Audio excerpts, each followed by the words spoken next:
मित्रों नमस्कार। एक बार फिर आपके सामने हरिदत्त शर्मा एक लघु कथा के माध्यम से एक मोटिवेशनल स्पीच के साथ आपके सामने प्रस्तुत हूँ। और इसको हम शीर्षक दे सकते हैं, एक जो हमारी सीरीज चली हुई है, एक प्यार ऐसा भी।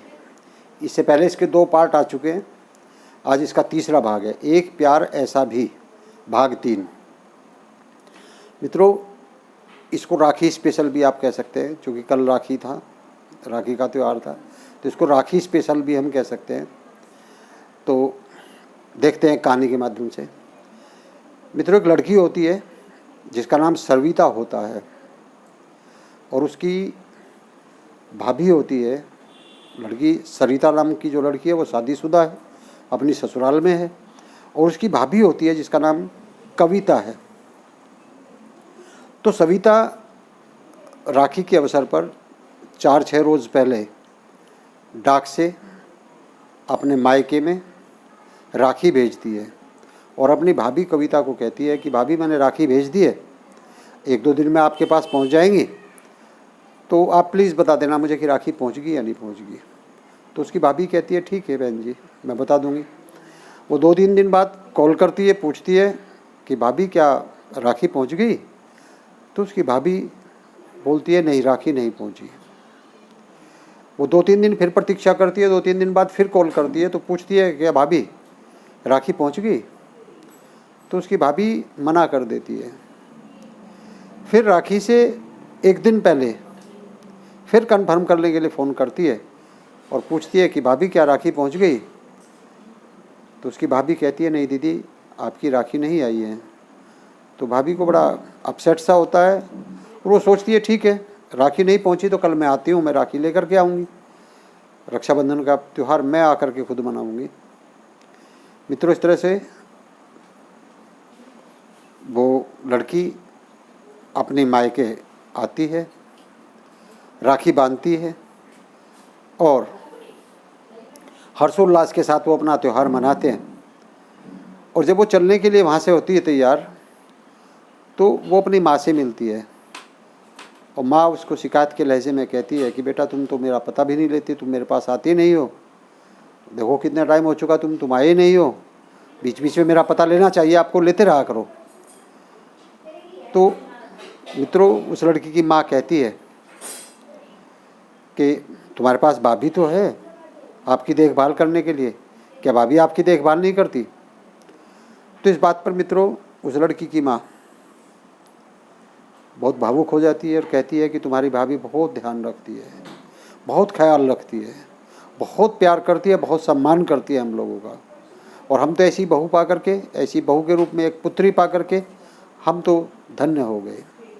अब यहाँ तक तो एक नॉर्मल कहानी है मित्रों, लेकिन यहाँ जो एक्सपोज होती है बात, जो रहस्य, जो भेद खुलता है यहाँ, वो बहुत मार्मिक होता है। तो उसकी माँ बताती है उस लड़की की कि बेटा तुम्हारी भेजी हुई राखी डाक से कई रोज पहले पहुंच चुकी थी, लेकिन तुम्हारी भाभी ने तुमसे झूठ बोला है।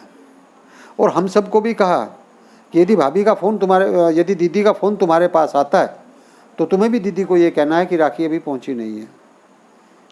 उसका परिणाम क्या होगा कि जब राखी नहीं पहुंचेंगी, दीदी को ये पता चलेगा कि राखी अभी पहुंची नहीं है, तो दीदी राखी लेकर के स्वयं आएगी, इस बहाने से मुलाकात भी हो जाएगी और हम मिल भी लेंगे, जबकि लंबा समय हो चुका है, काफ़ी दिनों से दीदी यहाँ पर नहीं आई है।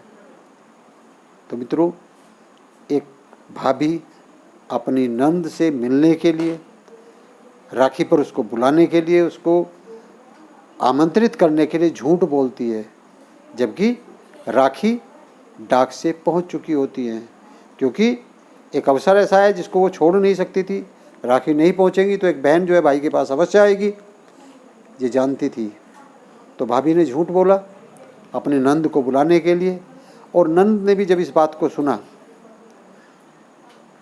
तो वो भी भावुक हो गई, अपनी भाभी को गले लगाया और कहा भाभी आपने झूठ जरूर बोला, लेकिन आपने जो झूठ बोला वो एक अच्छे उद्देश्य के लिए बोला है, आपका उद्देश्य अच्छा था, और आपके इस झूठ बोलने से मैं बहुत खुश हूँ और मुझे हमारा जो रिश्ता है, हमारे रिश्ते को इससे एक नई ऊर्जा प्राप्त होगी और मैं भी आपके रूप में ऐसी भाभी पा करके मेरा भी जीवन धन्य हो गया है। मैं पहले से ही अपने माता पिता को लेकर के बेफिक्र थी, क्योंकि मुझे पता था मेरी भाभी उनकी देखभाल करने के लिए वहाँ पर उपस्थित है।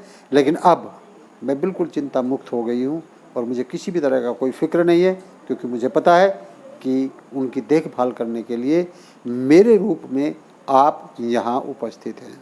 तो मित्रों, ये भाभी का प्यार एक अपनी नंद के प्रति, इसलिए इस कहानी को, इस लघु कथा को एक शीर्षक दिया गया है, एक प्यार ऐसा भी। मित्रों, रिश्ता कोई भी हो, उसका जो बेस होता है वो प्यार होना चाहिए, ईमानदारी होनी चाहिए और प्यार भी निस्वार्थ होना चाहिए, क्योंकि जहाँ स्वार्थ आ जाता है वहाँ प्यार भी नहीं रहता है। तो मित्रों, मनुष्य होने के नाते हमें एक दूसरे से प्यार करना चाहिए। रिश्ता चाहे कोई भी हो, उसको प्यार से निभाना चाहिए और प्यार में सच्चाई होनी चाहिए। स्वार्थ से हमें दूर रहना चाहिए। मित्रों, आज का संदेश इतना ही था। मिलते हैं फिर किसी नई वीडियो में, तब तक के लिए धन्यवाद।